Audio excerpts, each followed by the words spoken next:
Rich girl mocks janitor's daughter, but then she becomes her boss. The gleaming marble floors of Westridge Academy reflected Victoria Ashton's designer shoes as she strode confidently through the hallway, her laughter echoing off the vaulted ceilings.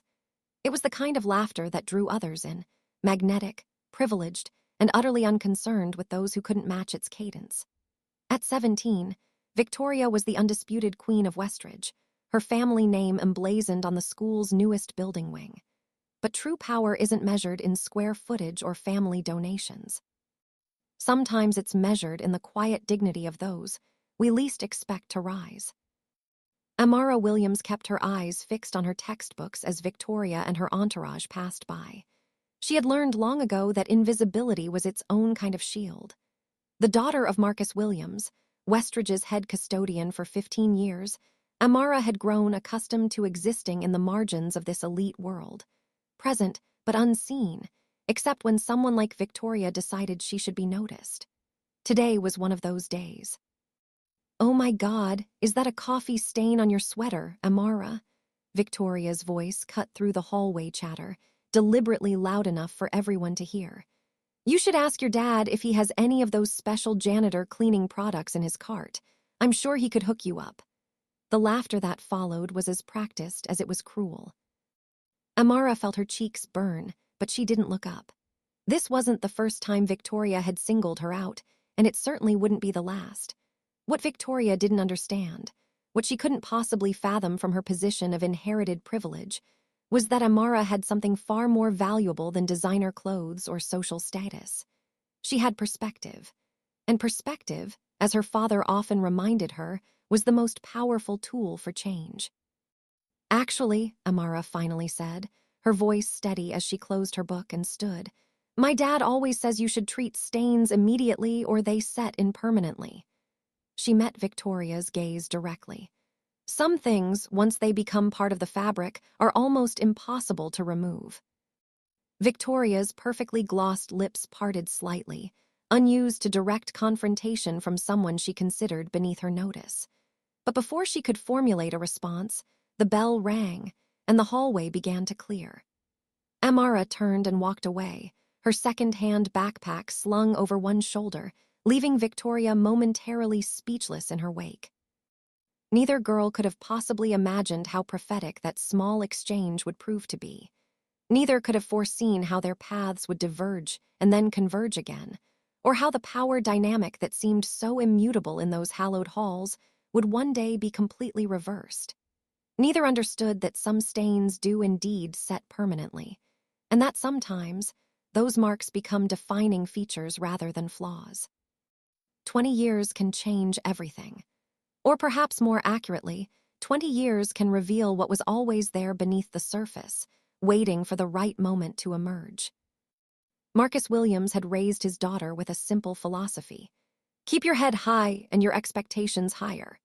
It wasn't always easy advice to follow, especially when he would come home exhausted after a long day of cleaning up after entitled teenagers, only to find Amara struggling with the same teenagers' casual cruelty. But if there was one thing Marcus knew with certainty, it was the power of consistent, dignified work.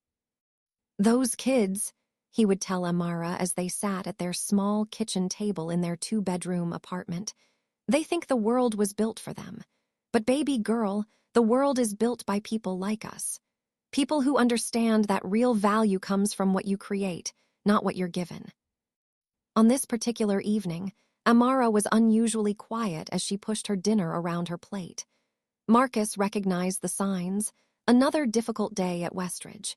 He waited patiently for her to speak, knowing from experience that pushing would only make her retreat further. "Dad," she finally said, setting down her fork, "why do you still work there? You could get a job somewhere else, somewhere where people actually appreciate you." Marcus smiled, the lines around his eyes crinkling with a wisdom that came from years of navigating spaces where he was simultaneously essential and invisible. "Who says I'm not appreciated?" "Victoria Ashton, for one," Amara muttered, the name coming out like something bitter on her tongue. "Today she basically suggested I should be cleaning the school instead of attending it." Marcus reached across the table and took his daughter's hand. His palms were rough from years of manual labor, a physical reminder of the sacrifices he'd made. Victoria Ashton doesn't know the first thing about value, Amara, but she will. People like that, they eventually learn that the world doesn't work the way they think it does. How can you be so sure? Because I've seen it happen. The ones who think they're above it all, they're the ones most likely to fall. And when they do, they have the furthest to go. He squeezed her hand. Besides, working at Westridge means you get to go there. And that education is going to take you places that will make Victoria Ashton's world look very small. Amara wanted to believe him. Despite everything, despite the daily reminders of her outsider status, despite the financial struggles that made every uniform, every book, every school trip a careful calculation, she wanted to believe that her father's unwavering faith in education and hard work would eventually pay off. What she couldn't articulate, even to her father, was the loneliness. It wasn't just Victoria's cruelty or the way other students either joined in or stood by silently. It was the bone-deep understanding that she existed in a liminal space, not fully part of Westridge's privileged world, yet separated from the community she'd grown up in by the very opportunities her father had sacrificed to provide. "I just want to be somewhere where I don't have to explain myself all the time," she said softly. "Somewhere where I can just be." Marcus nodded, understanding more than his daughter realized. "You will find that place, Amara, or you'll build it yourself. Either way, I know you'll get there. And when you do, you'll understand why these hard days matter." As they cleared the dinner dishes together, the small routine they'd established years ago after Amara's mother passed away, neither spoke further about Victoria or Westridge. Instead, Marcus asked about Amara's calculus test, and she asked about the book he was reading, a biography of Madam C.J. Walker, America's first female self-made millionaire, a black woman born to former slaves who built a beauty empire. "She understood something important," Marcus said as he dried the last plate. "She knew that true success isn't just about making money. It's about changing the landscape so that others like you can succeed too." Later that night, as Amara sat at her desk completing her homework, she found herself thinking about Madam C.J. Walker and the landscape of Westridge Academy. She thought about Victoria Ashton, whose grandfather's name adorned the library where Amara spent most of her free periods, and whose family legacy seemed as solid and unchangeable as the marble floors her father polished each night. What would it take, she wondered, to change that landscape? Not just for herself, but for all the invisible students who walked Westridge's halls feeling like permanent outsiders. What would it take to make someone like Victoria Ashton truly see her? She didn't have the answers yet, but as she completed her advanced economics assignment, a class where she currently held the highest grade, though no one besides her teacher seemed to notice or care, she made a silent promise to herself. One day, she would find out. Victoria Ashton's world was a carefully constructed facade, a gilded stage set designed to project an image of perfect, effortless success. What none of her admirers at Westridge could see were the hairline fractures beginning to form in that facade, invisible to everyone, including, perhaps, to Victoria herself. The Ashton family dinner table was a battlefield draped in fine linen and illuminated by crystal chandeliers. Tonight, like most nights, the main combatants were Victoria's father, Richard Ashton III, and her older brother, Richard IV, known to the family as Richie. Victoria's mother, Eleanor, maintained her customary position as neutral territory, interjecting only to redirect conversation towards safer topics or to ask the housekeeper for another bottle of wine. "The Williams portfolio is underperforming, and you know it," Richard was saying, his voice carrying the sharp edge it always did when discussing business with his son. "If you'd attended the strategy meeting instead of being seen at that ridiculous club opening." "The ridiculous club is owned by the Parkers," Richie interrupted, reaching for his own wine glass. "Their daughter was there. Making connections has value too, Dad." Victoria picked at her salmon, having long ago perfected the art of seeming engaged, while allowing the familiar arguments to wash over her. At 21, Richie was being groomed to take over Ashton Holdings, the private equity firm their grandfather had established, and their father had expanded into one of Boston's most influential financial institutions. It was a path Victoria had never been invited to consider, not explicitly, but through the subtle ways family expectations were communicated. Richie would inherit the business. Victoria would marry well and maintain the family's social standing. "Victoria," her mother said suddenly, clearly seeking a diversion. "How was school today, darling? Didn't you mention a chemistry test?" Victoria looked up, arranging her features into a pleasant expression. "It was fine. Mrs. Patterson says I'm showing real improvement."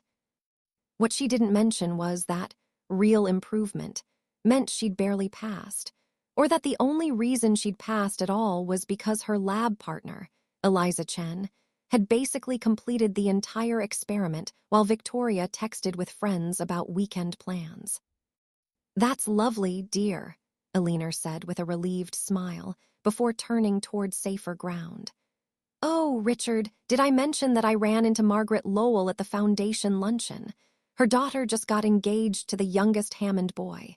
Beautiful ring, apparently. 6 carats. The conversation drifted toward familiar territory. Who was marrying whom? Which families were aligning? Which social events were unmissable this season? Victoria felt herself relax slightly as the spotlight moved away from her academic performance, which had always been mediocre at best. She wasn't stupid. She knew that much about herself, but school had never seemed particularly relevant to the life she was expected to lead.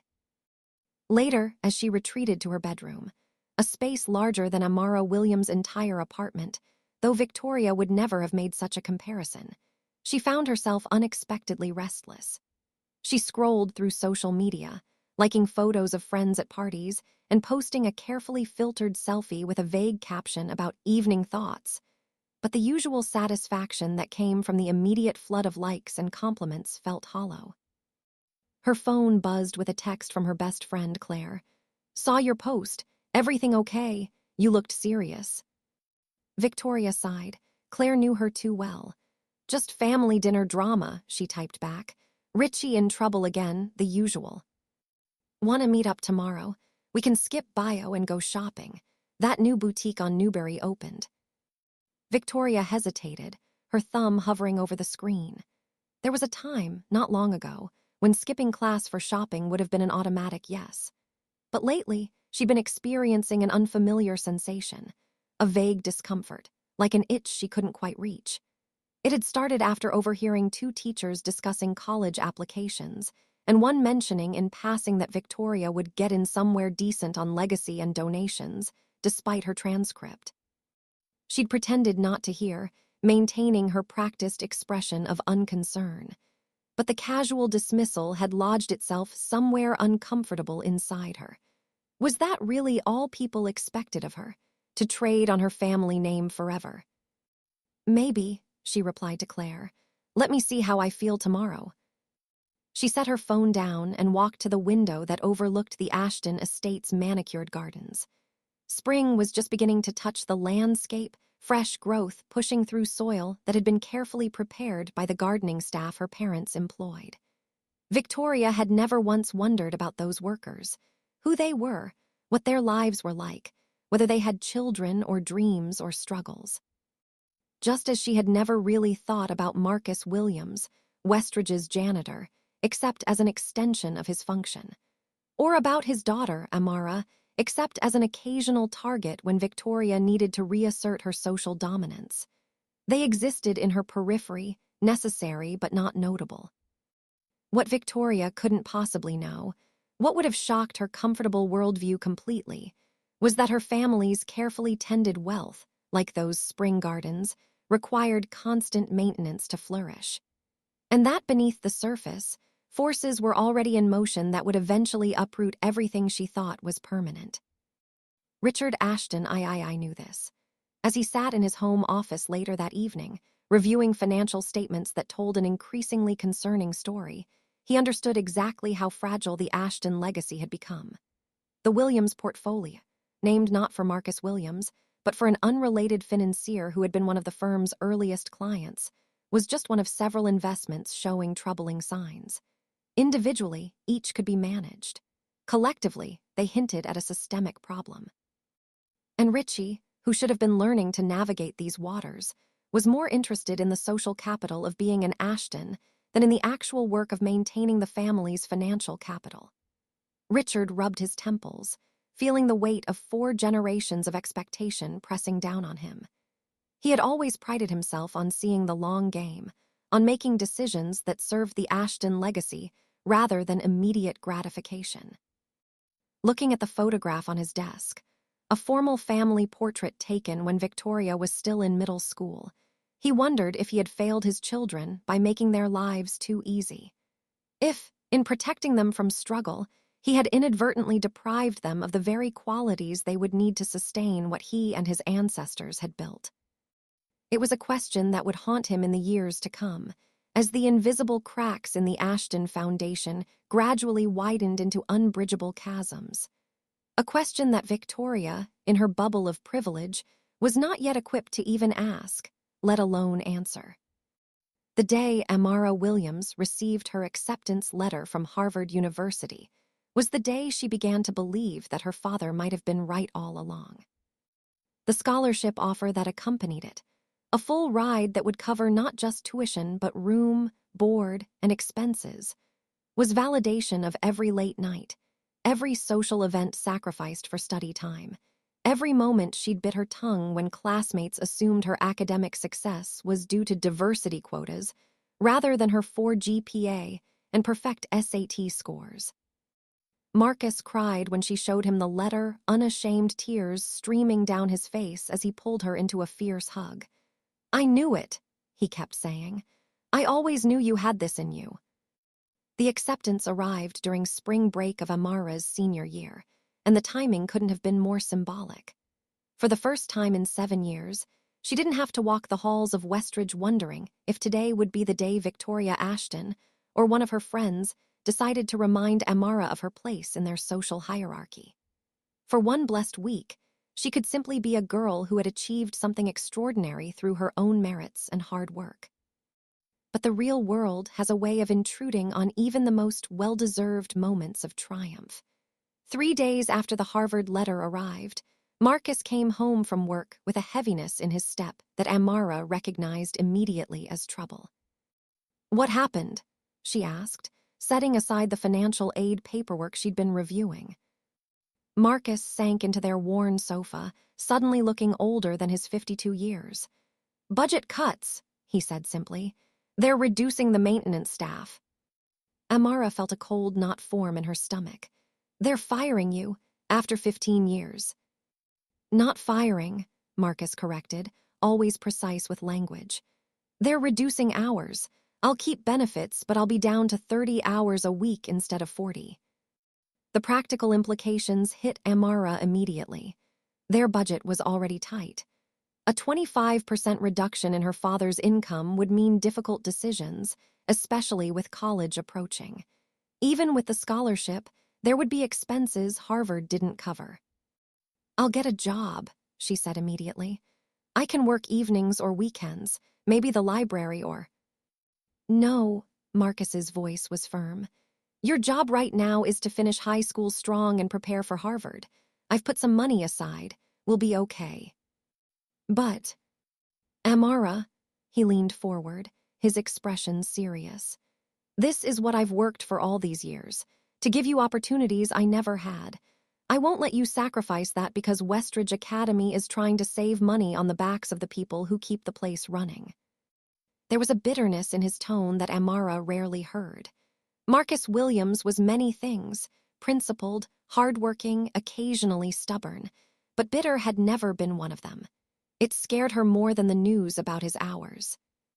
"Who made the decision?" she asked, though she suspected she already knew the answer. "Board of Trustees," Marcus confirmed. "Led by Richard Ashton, who apparently suggested the maintenance budget was bloated and could be streamlined for efficiency." Victoria's father. Of course. The irony was almost too perfect. While Amara had been securing her future through academic excellence, Victoria's father had been undermining the financial stability that made that future possible. It was a reminder that no matter how high Amara climbed through her own efforts, there would always be people like the Ashtons whose casual decisions could alter the trajectory of her life. She thought about Victoria, who was also graduating this year, though to considerably less academic fanfare. Rumor had it she'd be attending Boston University, not through any particular academic merit, but because her grandfather had donated enough money to have a building named after him there as well. "It's not right," Amara said finally. "They can afford to pay full hours. The Ashtons donate more to the spring fundraiser than they're saving by cutting your hours." Marcus sighed. "It's not about the money, baby girl. Not really. It's about who they value and who they don't. People like Richard Ashton, they don't see the Marcus Williamses of the world as people with families and bills and dreams. They see line items on a budget that can be adjusted when convenient." He reached for her hand. "But that's exactly why your Harvard acceptance matters so much. Because you're going to be in rooms where decisions like this get made. And you'll remember what it feels like to be on the receiving end." Later that night, Amara lay awake thinking about her father's words. About being in rooms where decisions get made. About the power to affect other people's lives with the stroke of a pen or a casual comment in a board meeting. She thought about Victoria Ashton, who had never known what it was like to worry about money, who had never considered the real-world impact of her family's influence, who had made Amara's life harder simply because she could, without ever facing consequences for her actions. It was then that a seed planted itself in Amara's mind. Not revenge, exactly. She had too much of her father's dignity for something so small, but something adjacent to it. A determination that someday she would be in a position to show Victoria Ashton exactly what it felt like to be on the receiving end of someone else's power. Not out of cruelty, but out of justice. To create a moment of perfect understanding between them. It was a promise she made to herself as she drifted off to sleep. A promise that would shape the next decade of her life in ways she couldn't yet imagine.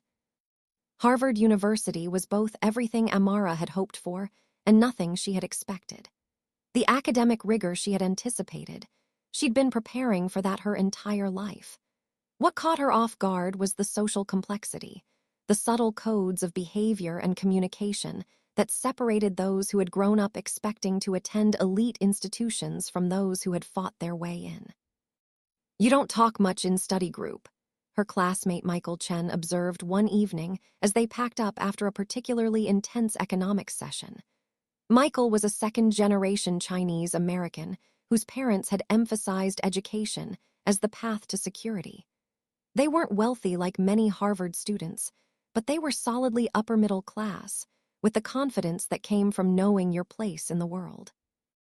Amara shrugged, tucking her meticulously organized notes into her backpack.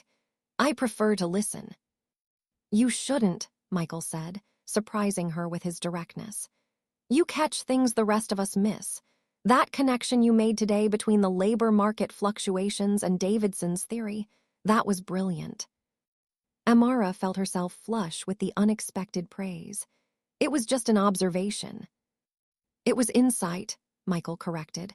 "And you're not doing anyone any favors by keeping those insights to yourself."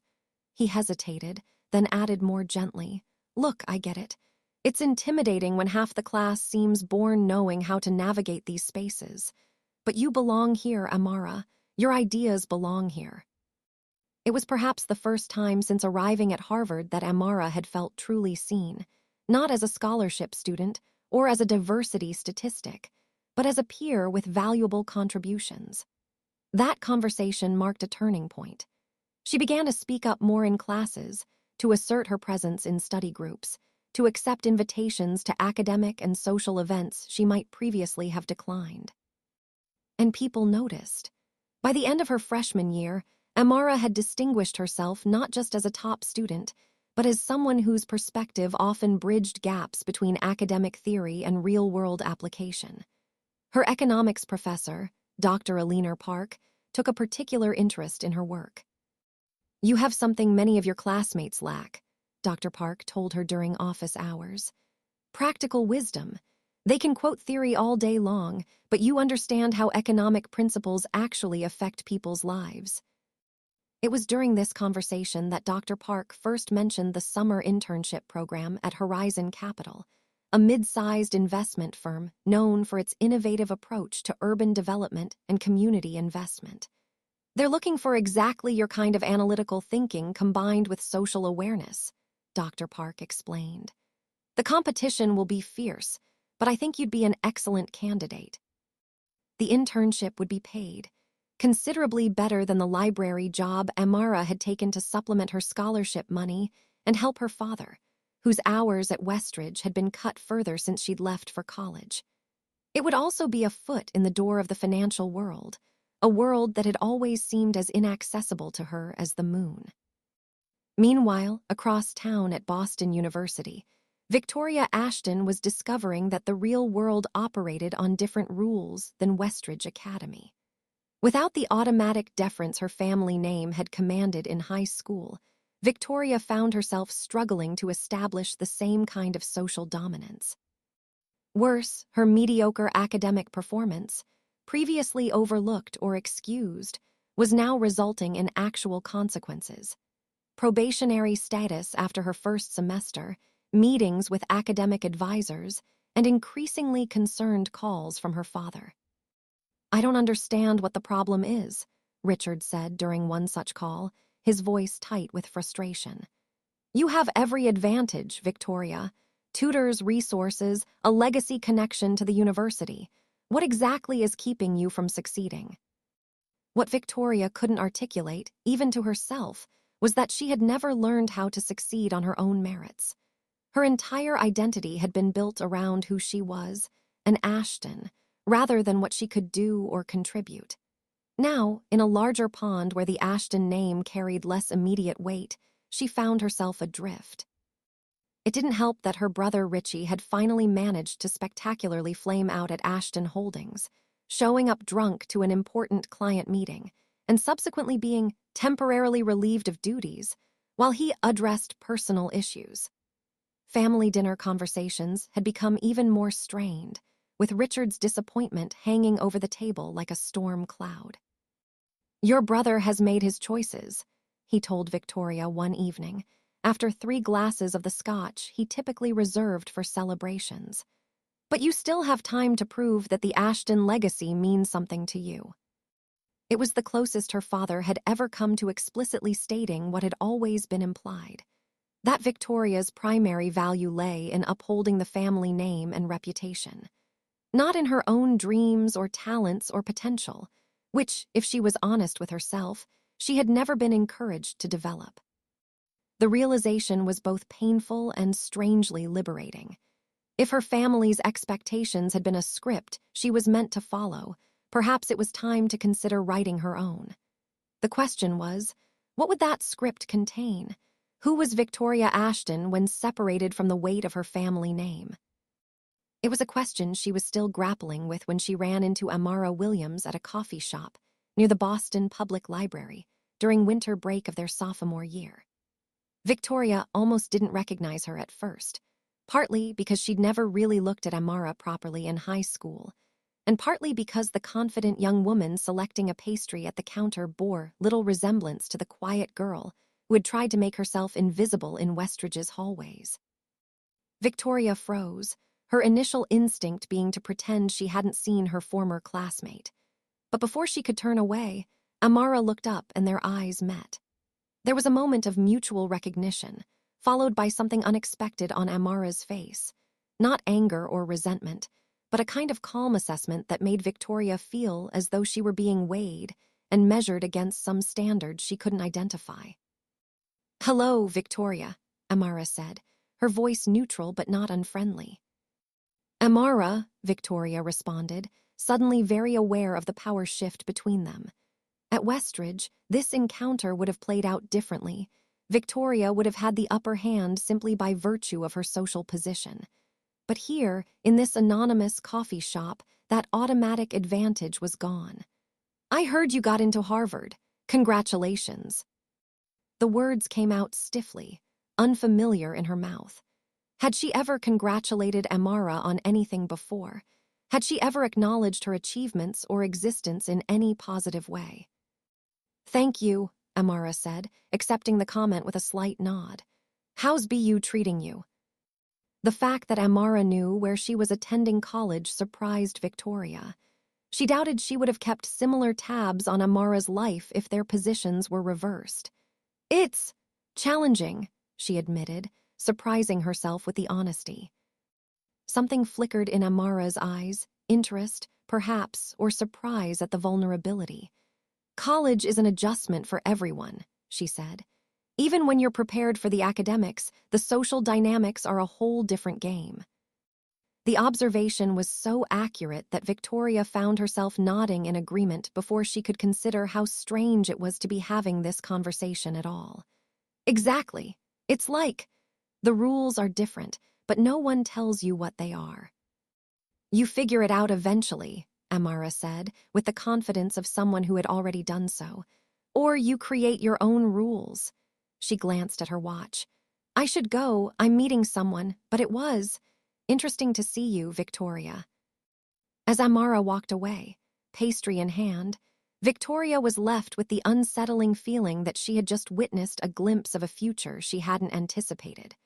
One where people like Amara Williams moved through the world with confidence and purpose, while people like her struggled to find their footing once separated from the scaffolding of family privilege. It was a brief encounter, easily dismissed.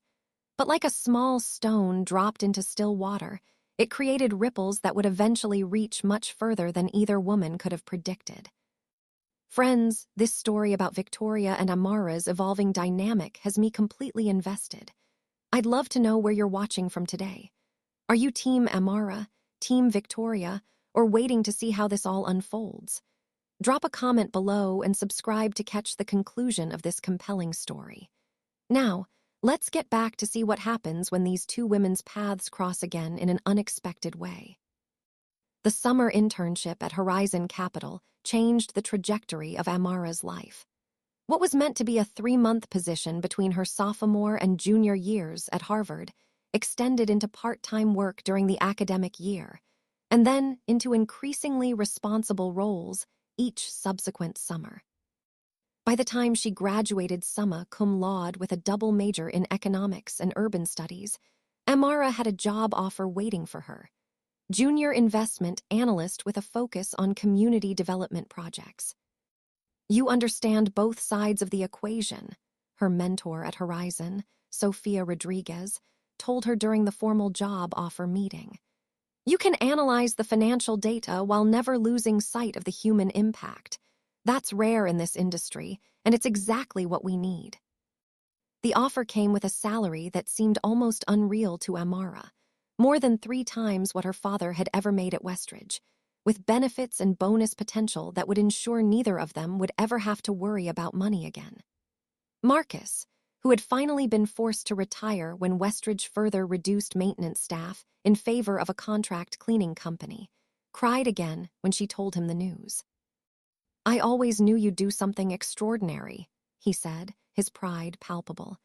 "But this, knowing you'll be making investment decisions that could help communities like ours, that's beyond what even I imagined for you." The next 5 years passed in a blur of professional achievement and personal growth. Amara quickly proved her value at Horizon, moving from junior analyst to senior analyst within 2 years, and then to associate director of community investment by the time she was 28. Her specialty became identifying overlooked urban neighborhoods with potential for revitalization, not through gentrification that displaced existing residents, but through targeted investment that created jobs, improved infrastructure, and built community wealth. It was challenging, rewarding work that allowed her to combine her analytical abilities with her deep-rooted understanding of how economic decisions affected real people's lives. And if she occasionally thought about Victoria Ashton and the stark contrast between their high school dynamic and their current positions, it was more with a sense of satisfaction at her own journey than with any lingering resentment. until the day Victoria Ashton's resume landed on her desk. Amara almost didn't recognize the name at first, focused as she was on the qualifications rather than the applicant's identity. Horizon was expanding its community investment division, and Amara had been tasked with hiring a new project coordinator, someone who could bridge the gap between the financial team and the community partners they worked with. The resume was surprisingly impressive. A master's degree in urban planning from NYU, 3 years of experience at a small nonprofit focused on affordable housing, proficiency in Spanish and Portuguese. It was only when she reached the education section and saw Boston University, BA in sociology, followed by Westridge Academy, that the pieces clicked into place. Victoria Ashton, applying for a position that would report directly to Amara Williams. The universe, it seemed, had a sense of irony. Amara's first instinct was to immediately reject the application. Why would she even consider hiring someone who had made her high school years so difficult?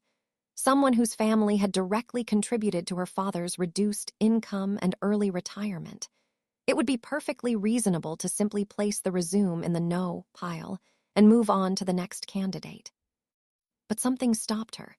Professional ethics, perhaps, or curiosity. Or maybe the small voice in the back of her head that sounded remarkably like her father, reminding her that true power wasn't about retaliation, but about making decisions based on merit rather than personal history. So instead, she did what she always did when faced with a difficult decision. She gathered more information. A quick LinkedIn search confirmed it was indeed the same Victoria Ashton. Her profile showed a professional trajectory very different from what Amara might have expected 10 years ago.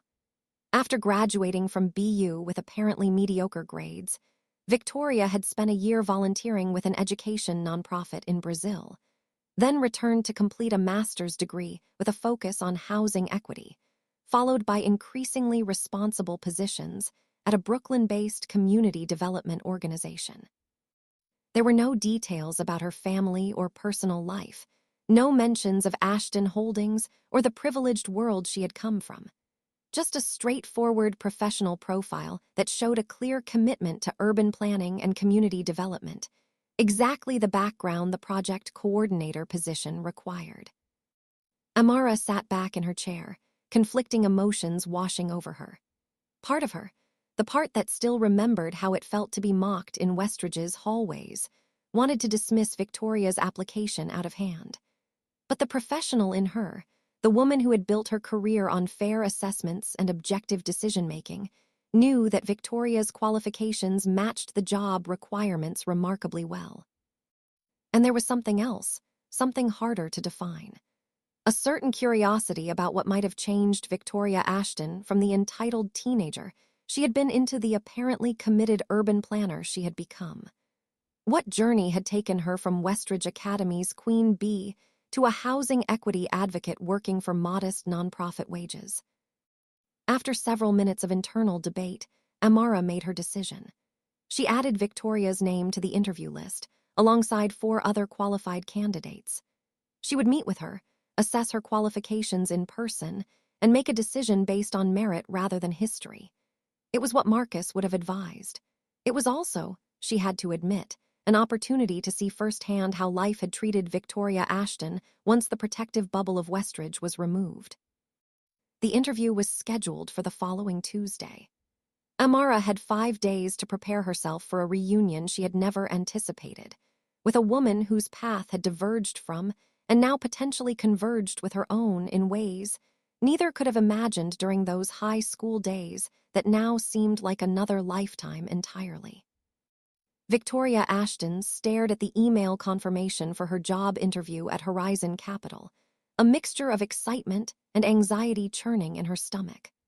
Horizon was exactly the kind of firm she had been hoping to work for, large enough to have significant impact, but still committed to community-focused investment rather than pure profit maximization.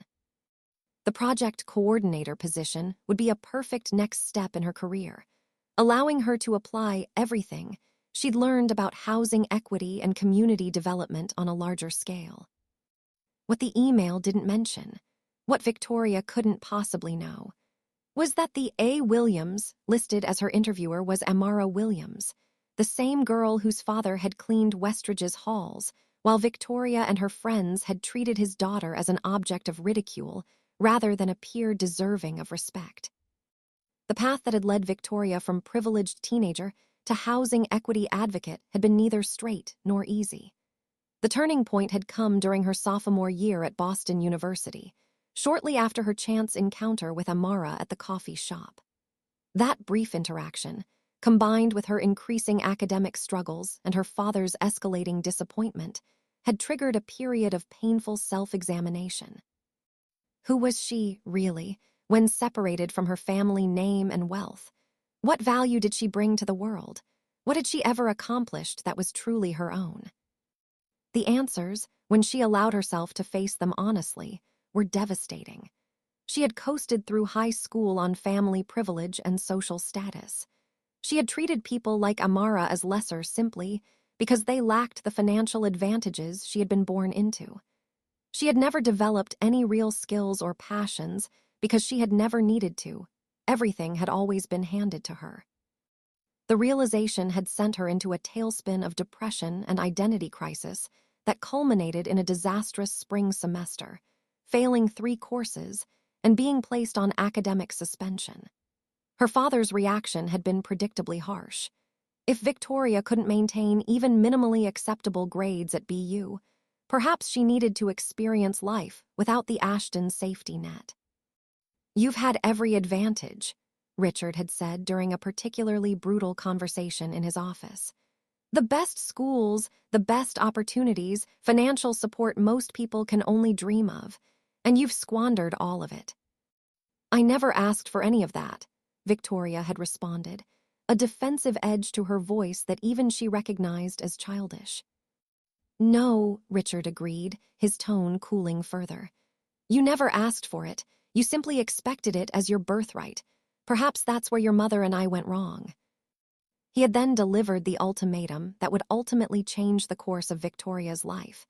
She would receive no further financial support from the family until she demonstrated that she could support herself and make meaningful contributions to society.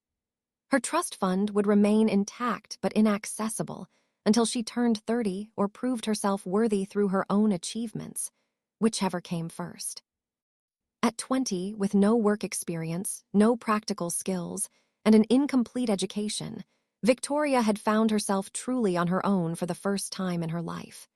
The experience had been terrifying, humbling, and ultimately transformative. A college acquaintance had connected her with Teach for Change, an organization that placed volunteers in educational programs in underserved communities around the world. With few other options, Victoria had accepted a position teaching English in a community center in São Paulo, Brazil. The 1-year commitment had come with a modest stipend, shared housing, and the chance to build her resume while figuring out her next steps. What she hadn't anticipated was how the experience would fundamentally shift her perspective. Living in a neighborhood where families struggled daily with issues of housing insecurity, inadequate public services, and limited economic opportunities had forced Victoria to confront realities she had previously been able to ignore. Working alongside local organizers who were fighting to improve conditions, despite minimal resources, had shown her what true leadership and community impact looked like. For the first time in her life, Victoria had found herself doing work that mattered, not because of who she was, but because of what she could contribute. The feeling was addictive. When her year in Brazil ended, she returned to the U.S. with a clear sense of purpose and direction. She completed her undergraduate degree at BU, focusing on sociology and urban studies, then worked her way through a master's program at NYU while interning at various community development organizations. Her family, particularly her father, had watched this transformation with a mixture of skepticism and grudging respect. Richard had expected Victoria's independence to last a few months at most before she came crawling back for financial support.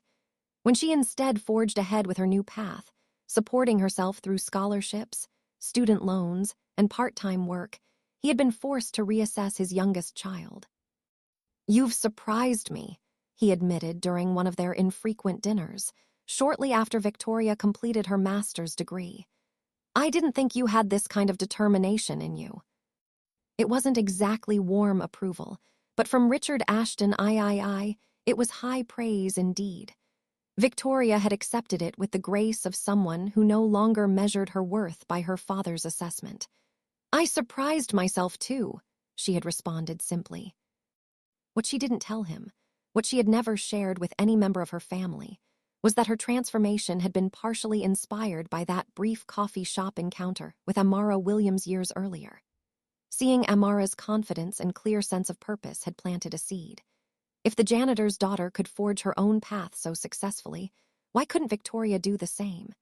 It was a humbling realization that she now looked to Amara as an example rather than viewing her as beneath notice.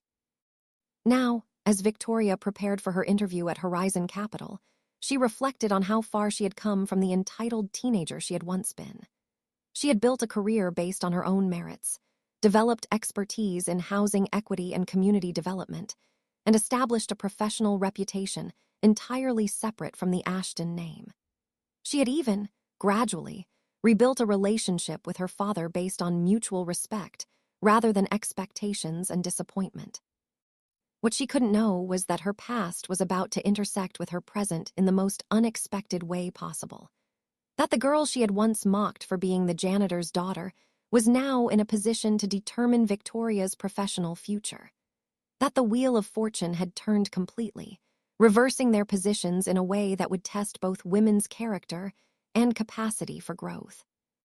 As Victoria selected her outfit for the interview, a professional but understated black pantsuit, rather than the designer labels she would have once insisted upon, she had no inkling that she was preparing to face not just a potential employer, but her own history in human form.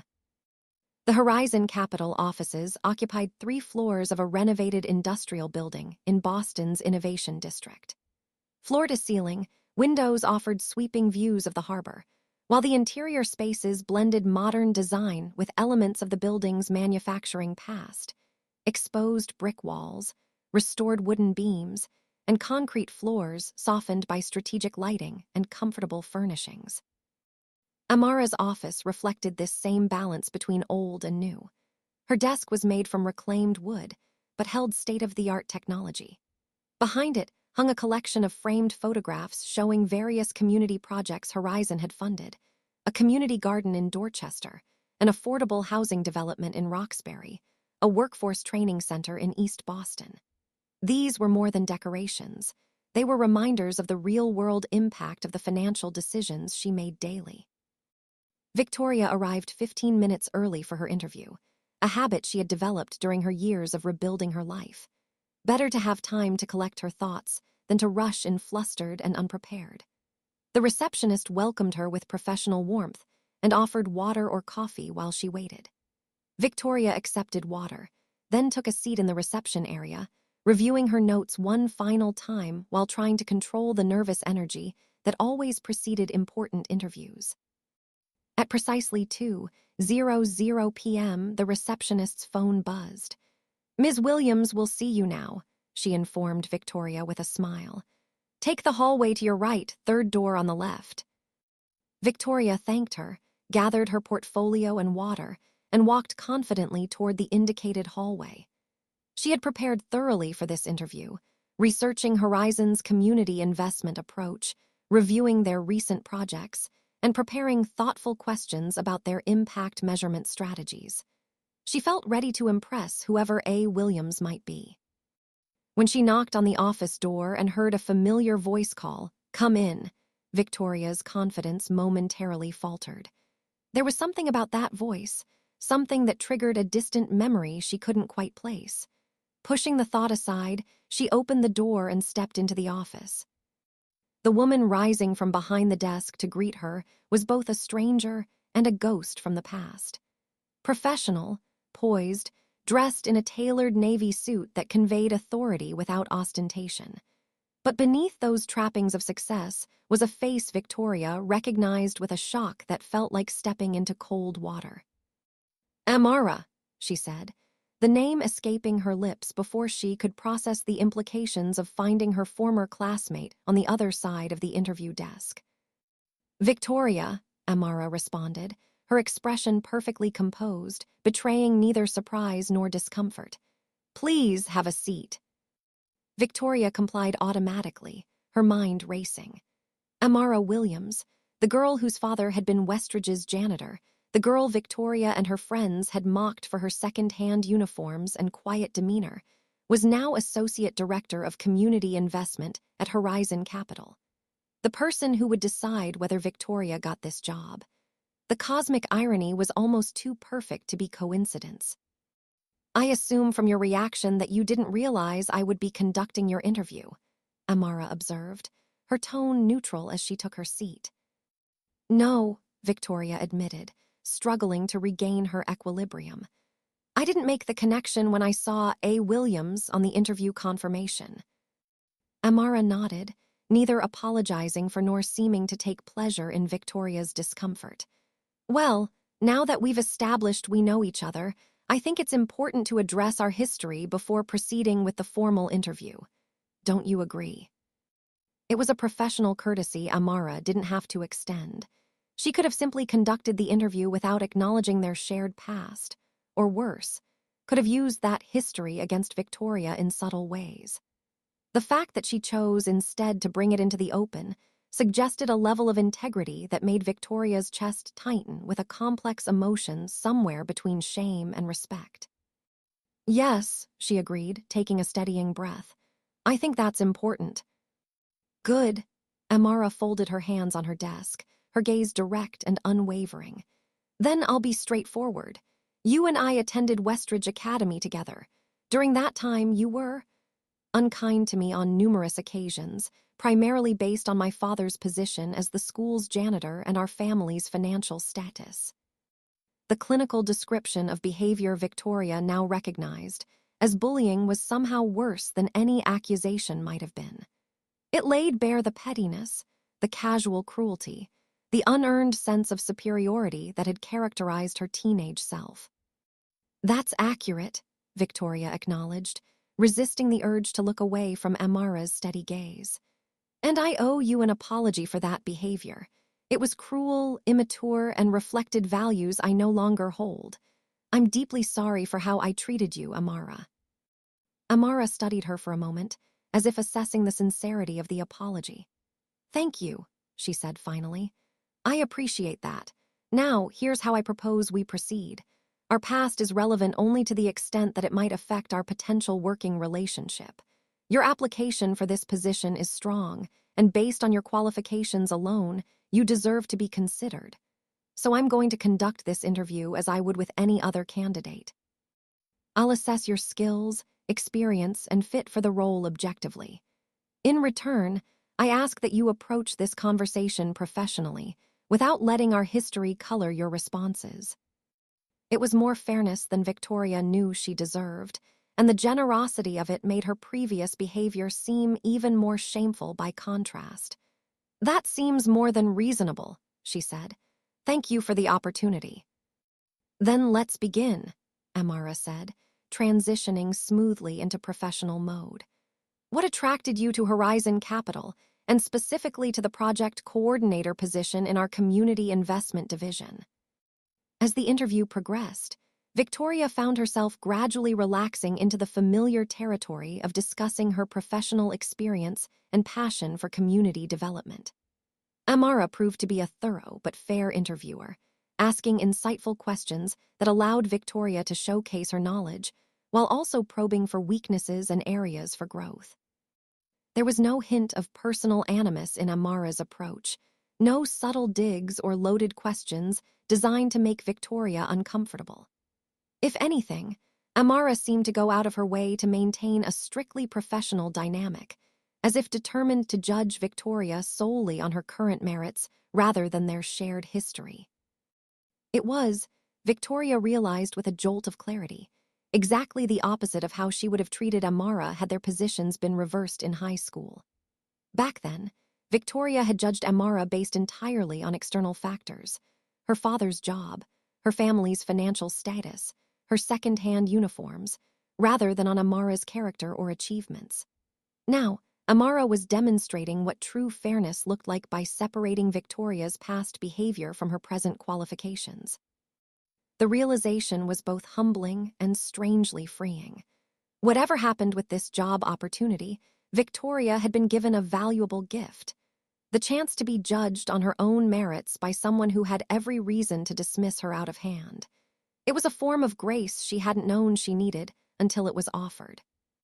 As the interview drew to a close, Amara set aside her notes and leaned forward slightly. "I have one final question, Victoria, and it's somewhat unorthodox.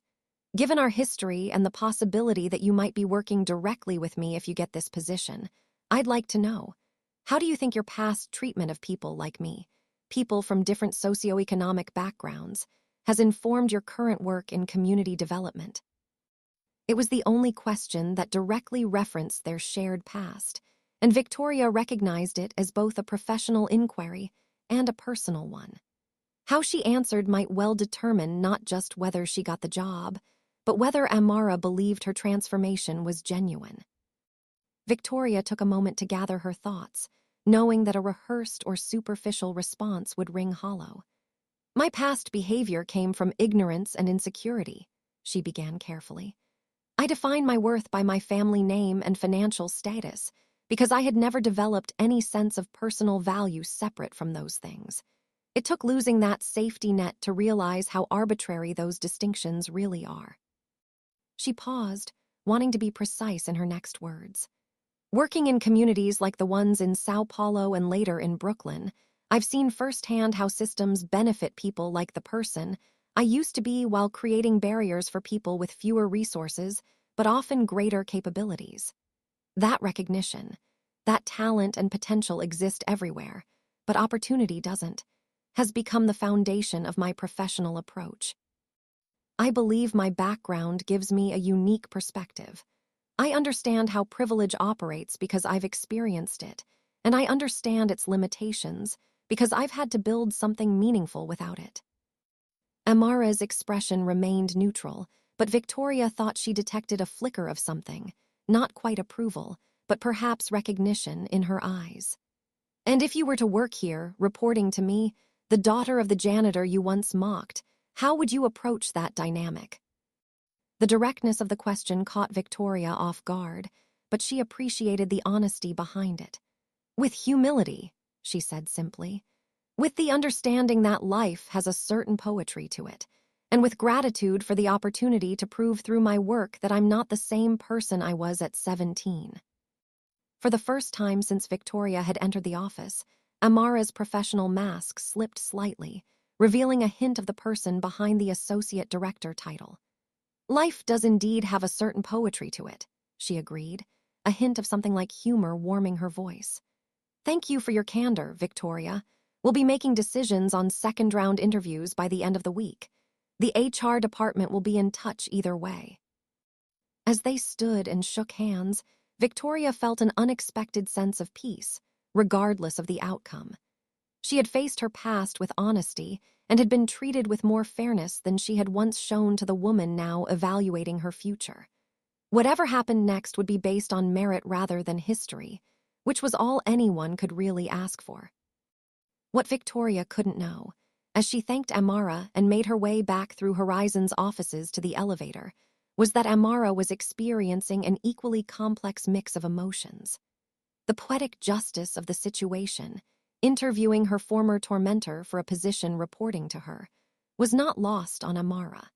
But neither was the evidence of Victoria's apparent transformation from entitled teenager to committed housing advocate.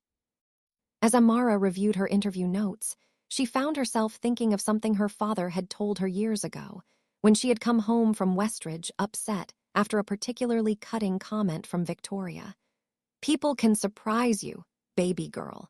Sometimes the ones who seem most set in their ways are just waiting for something to shake their foundations." Had Victoria Ashton's foundations been sufficiently shaken? Had she truly become someone different from the girl who had used her privilege as a weapon? And even if she had, could Amara truly set aside their history enough to work with her effectively? These were the questions Amara would need to answer before making her decision. Questions that went beyond professional qualifications and into the realm of personal growth, forgiveness, and the possibility of redemption. Marcus Williams had always been the person Amara turned to when facing difficult decisions. Even as she had surpassed him in formal education and professional achievement, she valued his wisdom and perspective, his ability to see situations in their full human complexity rather than reducing them to data points or career calculations. So it was no surprise that she found herself at his modest but comfortable condo the evening after interviewing Victoria, seeking his counsel over a home-cooked meal. At 67, Marcus had aged well, still possessing the quiet dignity and thoughtful demeanor that had guided Amara throughout her life. Retirement suited him. He had time now for the reading he'd always loved, for volunteering at the community garden he'd helped establish, and for pursuing the woodworking that had always been a hobby but now produced beautiful pieces he occasionally sold at local craft fairs. "You've got something on your mind," he observed as they cleared the dinner dishes together, maintaining the shared routine that had defined their relationship since Amara's mother passed. "Work trouble." Amara smiled faintly. Her father had always been perceptive. "Not trouble exactly, just a situation I'm not sure how to navigate." Marcus nodded, patient as always. "Tell me." Over cups of coffee at the small kitchen table, Amara explained the unexpected interview with Victoria Ashton, her apparent transformation, and the dilemma Amara now faced in deciding whether to advance her to the second round of interviews. "On paper, she's qualified," Amara concluded. "Maybe even the most qualified of the candidates we've seen. But I keep wondering if I can truly be objective given our history, or if she's really changed as much as she seems to have." Marcus considered this, his weathered hands cradling his coffee mug. "You remember Mr. Abernathy? Used to be head of maintenance at Westridge before I took over."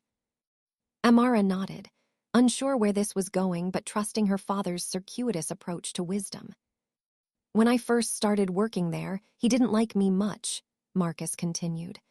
"Thought I was hired because of affirmative action, not because I was qualified. Made those first few months pretty uncomfortable." This was news to Amara. Her father had rarely spoken about workplace difficulties, always emphasizing the positive aspects of his job rather than the challenges. "I didn't know that." "No reason you should have," Marcus said with a slight shrug. "Point is, about 6 months in, there was a problem with the heating system during a cold snap. Abernathy and I ended up working together all night to fix it before the students arrived in the morning. By dawn, we'd gotten it running, and something had changed between us. He saw me differently. I saw him differently too." He took a sip of his coffee before continuing. "People can hold on to ideas about others that aren't based in reality. Sometimes it takes a specific circumstance to break through those preconceptions. Could be Abernathy needed to see me solve a problem to recognize my competence. Could be Victoria Ashton needed to experience life without her family's protection to recognize her own privilege." "So you're saying I should give her a chance?" Amara asked, trying to follow her father's reasoning. "I'm saying people can change when their circumstances demand it," Marcus clarified. "Whether Victoria has changed enough to deserve this particular opportunity is something only you can judge. But I taught you to make decisions based on what's in front of you, not what's behind you." It was good advice, as her father's counsel always was, but it didn't quite address the core of Amara's discomfort. "What if I want to give her the job because it feels like some kind of, I don't know, cosmic justice? Or worse, what if I don't give her the job because I'm still holding onto resentment from high school?" Marcus's expression softened. "Baby girl, you've always had better judgment than that. You know the difference between justice and revenge, between valid concerns and old grudges." He reached across the table to cover her hand with his. "Trust yourself. You've earned the right to make this decision based on what you believe is best for your team and your work. That's what real power is, not the ability to pay people back, but the freedom to move forward based on your own values." Later that night, As Amara drove back to her own apartment, she reflected on her father's words. He was right, as he usually was. The true test of her own character wasn't whether she could exact some form of delayed justice on Victoria Ashton. It was whether she could make a decision that reflected her values and served the mission she believed in at Horizon. And if she was being completely honest with herself, Victoria's application had impressed her. The woman she'd interviewed was thoughtful, knowledgeable, and seemed genuinely committed to community development work. Her experience in Sao Paulo and Brooklyn had given her insights that complemented Amara's own approach. From a purely professional standpoint, Victoria would be an asset to the team. The question was whether Amara could truly separate the professional from the personal, whether she could work alongside someone who represented a painful chapter in her past without that history coloring their interactions. As she parked her car and made her way to her apartment building, Amara found herself thinking about the countless times in her career when she had been the only Black woman in rooms where important decisions were made. How often had she wondered if she was being judged on her merits or on preconceptions about her background, her race, her gender? How many times had she wished for the simple dignity of being evaluated solely on her work and capabilities? If she now had the power to extend that dignity to others, even to someone who had once denied it to her, wasn't that its own form of victory? Not revenge, but the ultimate demonstration that she had transcended the limitations others had tried to place on her. By the time she unlocked her apartment door, Amara had made her decision. She would advance Victoria to the second round of interviews with the broader team. She would evaluate her as she would any other candidate. And if Victoria proved to be the best person for the job, Amara would hire her, not out of some desire for poetic justice, but because it was the right decision for Horizon's mission. The true test would come after that, if they ended up working together. But Amara had faced greater challenges in her life than managing a professional relationship with someone from her past. If Victoria had truly changed as much as she seemed to have, perhaps they could both learn something from the experience. And if she hadn't, well, Amara was no longer the vulnerable teenager trying to become invisible in Westridge's hallways. She was more than capable of handling whatever came next. With that resolution firmly in mind, Amara sent a quick email to HR before preparing for bed. Victoria Ashton would get her second interview. The rest would depend on her own merits and the judgment of Amara's colleagues. It was, Amara decided, the fairest approach, and ultimately, fairness had always been what she valued most. The call from Horizon Capital's HR department came on Friday afternoon, as Victoria was finalizing a report for her current employer. The voice on the other end was professional but warm as she informed Victoria that she had been selected for a second-round interview the following week, this time with a panel including Amara Williams, the department director, and representatives from the community engagement team. After ending the call, Victoria sat back in her chair, a complex mix of emotions washing over her. Relief, certainly. Advancing to the second round meant Amara had judged her qualifications worthy despite their history. Anxiety about facing a panel that would include not just Amara but her colleagues. And beneath those immediate reactions, a deeper sense of something like gratitude. Whether or not she ultimately got the job, the fact that Amara had given her a fair chance felt significant. A kind of grace Victoria wasn't sure she would have extended had their positions been reversed. The second interview proved even more challenging than the first. The panel's questions were probing, designed to test not just Victoria's knowledge, but her approach to complex scenarios involving community stakeholders, financial constraints, and ethical considerations. Throughout the 2-hour session, Amara maintained the same professional demeanor she had shown during their first meeting, neither favoring Victoria nor treating her with undue scrutiny, simply evaluating her responses alongside her colleagues. When it was over, Victoria felt drained but cautiously optimistic. She had prepared thoroughly and believed she had represented her qualifications and perspective well. Now it was simply a matter of waiting to see if she had done enough to secure the position. The job offer came 3 days later, delivered by the same HR representative who had scheduled her interviews. The salary was competitive, the benefits excellent, and the position would indeed report directly to Amara Williams as part of Horizon's expanding community investment team. Victoria accepted without hesitation, aware that she was stepping into a situation that would test her in ways that went beyond professional capabilities. Her first day at Horizon was scheduled for 2 weeks later, giving her time to wrap up her responsibilities at her current job and prepare for the transition.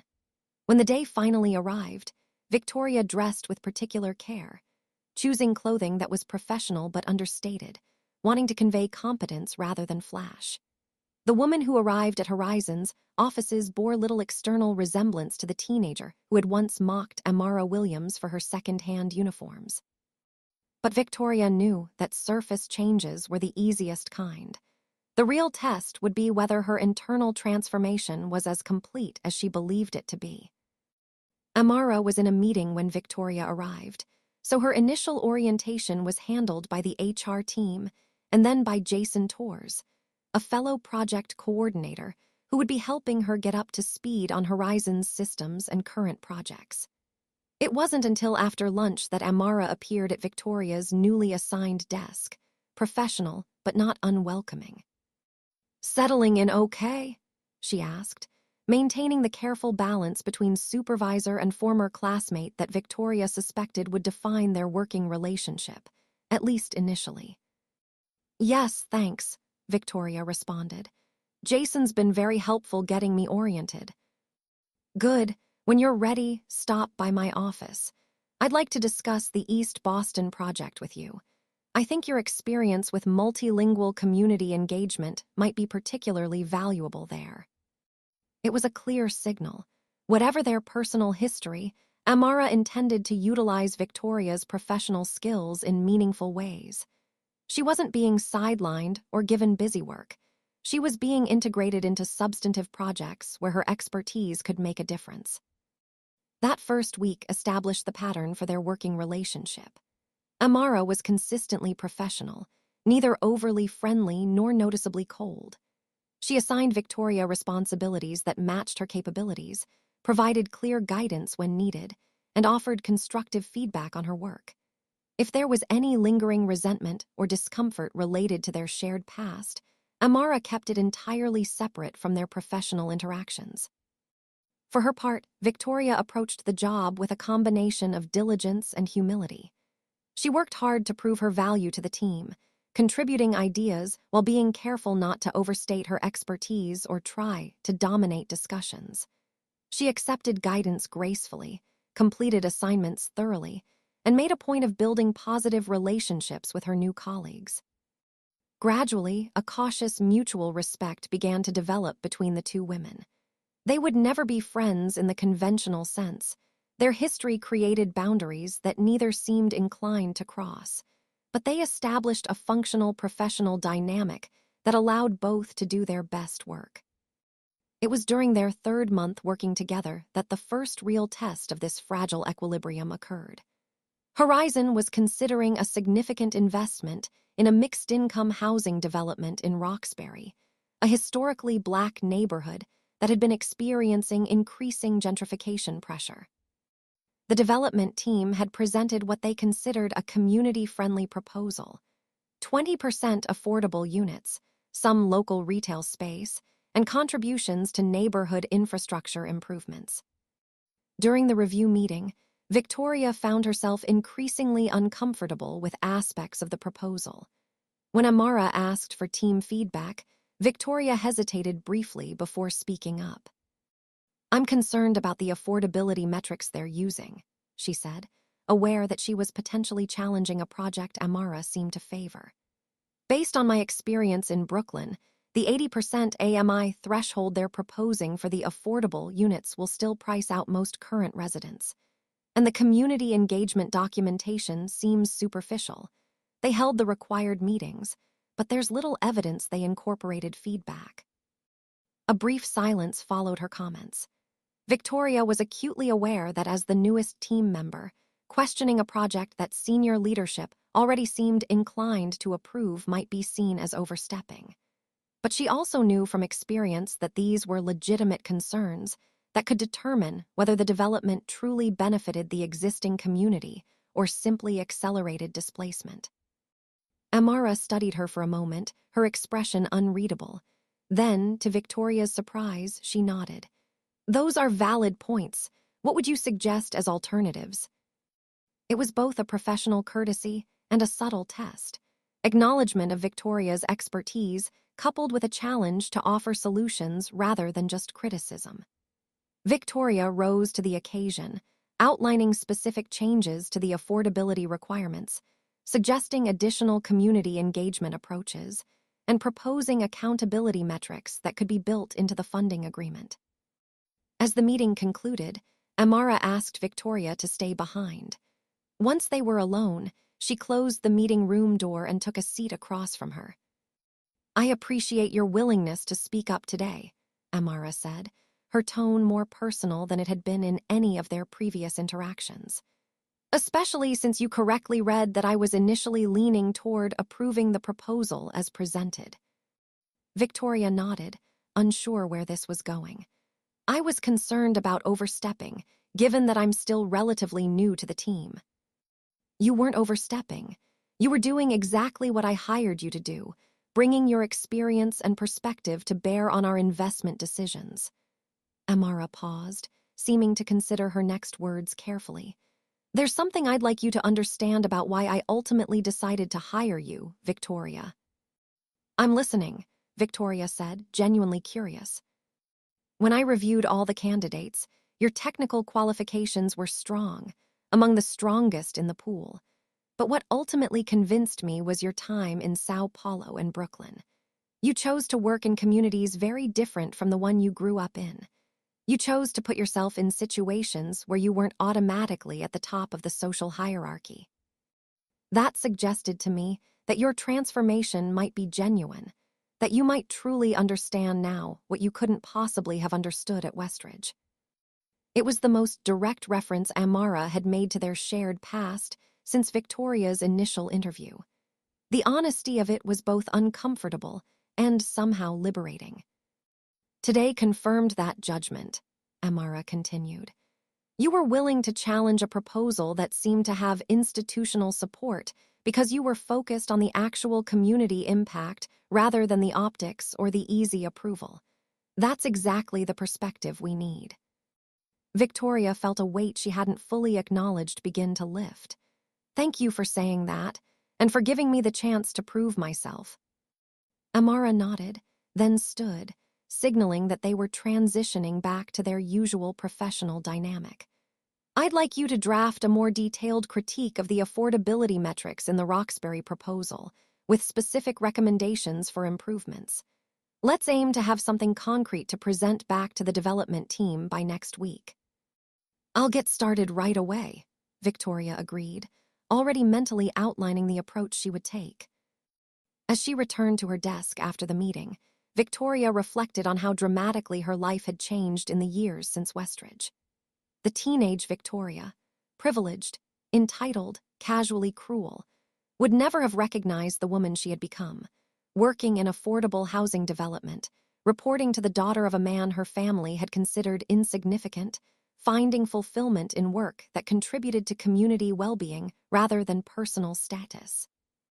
The irony wasn't lost on her, but neither was the sense of purpose and meaning that had been entirely absent from her earlier life. Whatever twists of fate had brought her to this point, working under Amara Williams at Horizon Capital, she couldn't regret the journey, difficult as parts of it had been. Because for the first time in her life, Victoria Ashton was proud of who she was becoming, not just of the name she had inherited. 6 months into their working relationship, a development occurred that neither woman could have anticipated. Richard Ashton III, Victoria's father, announced his retirement as CEO of Ashton Holdings, effective immediately. The business press erupted with speculation about the sudden timing and the future of the firm, especially given that Richie Ashton, once the presumed heir, had long since been sidelined due to his persistent personal problems. Victoria learned of the announcement not from her father directly, but from a colleague who mentioned seeing it in the Wall Street Journal. The lack of personal communication wasn't surprising. Her relationship with her father had improved somewhat over the years, but remained formal and distant, with clearly defined boundaries. Still, something about the abruptness of the announcement struck her as unusual. That evening, Victoria broke her normal rule against discussing family matters at work by stopping by Amara's office, just as she was preparing to leave for the day. "Do you have a minute?" Victoria asked, hovering in the doorway. "It's personal rather than work-related." Amara looked up, surprise flickering briefly across her features. They had established a productive professional relationship, but had maintained an unspoken agreement to keep personal matters off the table. "Of course," she said after a moment, gesturing to the chair across from her desk. "What's on your mind?" Victoria closed the door and took a seat, feeling suddenly awkward. "I'm sorry to bring this up here, but I'm not sure who else to talk to about it. My father announced his retirement today, very suddenly, with no prior indication he was planning to step down." "I saw the news," Amara acknowledged. "The business press seems quite surprised by the timing." "They're not the only ones," Victoria said, unable to keep a hint of bitterness from her voice. "He didn't even tell me it was coming. I found out from a colleague who read it online." Amara studied her, clearly weighing how much to engage with this unexpected personal conversation. "That must be difficult," she said finally. "No matter how complicated family relationships are, being blindsided like that is never easy." It was a careful response, empathetic without overstepping the boundaries of their professional relationship. But Victoria needed something more than generic sympathy. She needed insight from someone who might understand the complex dynamics at play. "The timing doesn't make sense," she continued, knowing she was potentially crossing into uncomfortable territory but unable to stop herself. "My father has always defined himself through Ashton Holdings. It's been his entire identity for as long as I can remember. For him to walk away without warning, without a succession plan in place, something's wrong." Amara was silent for a moment, her expression thoughtful. "Victoria," she said finally, "I'm trying to understand why you're bringing this to me specifically. We've worked well together these past months, but we've both been careful to keep our relationship strictly professional. Given our history, that seemed like the wisest approach." It was a fair question, and one Victoria had asked herself on the elevator ride up to Amara's office. Why did she feel compelled to discuss this with Amara of all people? The answer, when she allowed herself to face it, was both simple and complicated. "Because you're probably the only person in my current life who truly understands where I come from," she admitted. "The world I grew up in, the way my family operates. You saw it from the outside at Westridge. You know what the Ashton name means, both the privilege it confers and the expectations it carries. And yet you're completely separate from that world, with no stake in maintaining its illusions."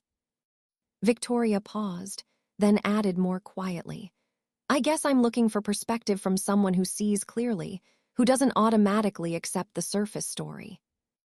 Amara considered this, her professional reserve softening slightly.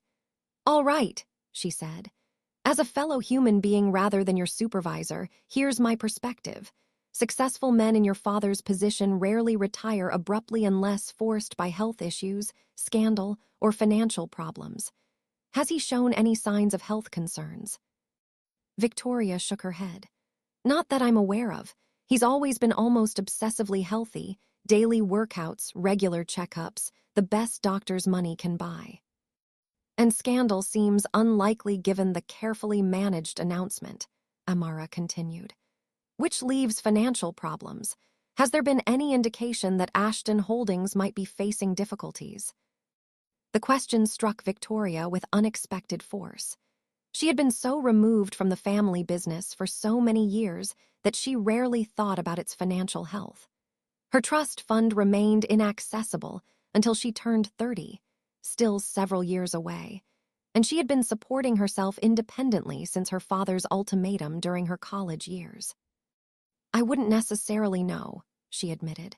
"My brother Richie would have been more likely to have that information, but he's been effectively exiled from the business for years due to his.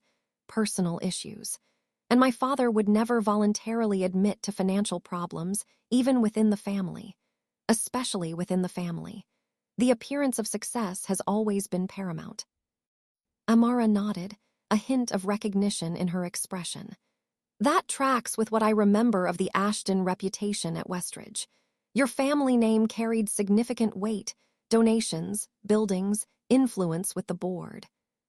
The mention of Westridge brought their shared history briefly to the surface, but neither woman flinched from it. They had established enough of a working rapport that they could acknowledge the past without being consumed by it. If you're truly concerned, Amara continued after a moment, you might want to look into the firm's recent filings and public disclosures. As a public company, Ashton Holdings' financial statements are accessible. You might find context there that the announcement itself doesn't provide. It was practical advice, the kind Victoria might have offered a colleague in similar circumstances. But coming from Amara, it carried additional weight, not just because of their professional relationship, but because of their complicated personal history. Thank you, Victoria said simply. I appreciate the perspective, and I apologize for bringing personal matters into our workplace. It won't become a habit. We're still human beings, Victoria, Amara responded, her tone softening further. Sometimes the lines between professional and personal blur, especially in unusual circumstances. Just don't make a habit of it and we'll be fine. As Victoria left Amara's office, she felt oddly lighter despite the uncertainty surrounding her father's announcement. The brief conversation had given her a starting point, a way to approach the situation analytically rather than emotionally. It was a gift she hadn't expected, especially not from someone she had once treated so poorly. The reconciliation of their past and present continued to evolve in small, meaningful ways as they worked together in the months that followed. They would never be close in the conventional sense. Too much history stood between them for easy friendship. But they developed a professional relationship based on mutual respect and a shared commitment to Horizon's mission that transcended their former roles as bully and victim. And when Victoria finally discovered the truth behind her father's abrupt retirement, that Ashton Holdings had been teetering on the edge of financial collapse due to a series of high-risk investments gone wrong, and that Richard had stepped down rather than face the public humiliation of presiding over the firm's restructuring, it was Amara who provided the most valuable perspective. The wheel turns for everyone eventually, she said, when Victoria finally shared the full story with her during a rare after-work conversation. What matters isn't that your family's financial situation has changed. What matters is that you built a life and identity that can withstand that change. It was wisdom that echoed what Marcus Williams had taught his daughter years ago, that true value comes not from what you're given, but from what you create. That lesson, painfully learned but deeply internalized, had ultimately benefited both women in ways neither could have imagined during those long-ago days at Westridge Academy. As they sat across from each other in a quiet corner of a cafe near Horizon's offices, the janitor's daughter and the former rich girl found themselves on equal footing at last, not through cosmic justice or poetic reversal, but through the authentic growth that comes from facing life's challenges with integrity and purpose. The stains that Victoria had once mocked had indeed become permanent parts of the fabric. But as Amara had suggested all those years ago, some marks become defining features rather than flaws, visible reminders of journeys that transform us into the people we are meant to become.